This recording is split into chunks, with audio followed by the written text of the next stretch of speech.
Morning everyone, আজকের mini ব্লগে তোমাদের সবাইকে স্বাগত। তো ফার্স্টেই আমি ঘুম থেকে উঠে আজকে চলে গেছিলাম রান্নাঘরে। যে বাসি বাসন ছিল সেগুলো ধুয়ে নিয়ে আমি কফি রেডি করছিলাম। দুধ বসানো ছিল, দেন কফিটা রেডি করে নিয়ে গিয়ে আমি ঘরে বরকে দিলাম। দেন আমি ব্রাশ করে নিলাম, আর তারপর ঘরটাও গুছিয়ে নিচ্ছিলাম। বিছানা ঘর যা বাসি থাকে সেগুলো গুছিয়ে নিয়েছি। গুছিয়ে নেওয়ার পরে আমি আবার রান্নাঘরের দিকেই যাচ্ছিলাম। তো ভাবলাম আজকে কিছু একটু স্পেশাল বানাবো, মানে স্পেশাল সেরকম কিছুই না, জাস্ট একটু ভেজ ডাল বানাবো ভেবেছিলাম। তো ফার্স্টেই আমি ডালটাকে একটু ভাজার জন্য একটা তাওয়ায় দিয়ে দিয়েছি। এবার ডালটা রেডির জন্য আমি একটা বাটিতেও নামিয়ে নিয়ে একটু জল দিয়ে ভিজিয়ে নিয়েছি। দেন প্রেশার কুকারে সিটি মারতে বসিয়ে দিয়েছি।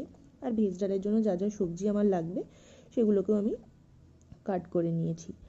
তো শীতকাল বলে কথা, এখন একটু টাইম তো লাগবেই। দেন আমি এই যে সব সবজিগুলো কেটে নিচ্ছিলাম। আর শীতকালে তো সময়ের সাথে দৌড়ে পারাই যায় না,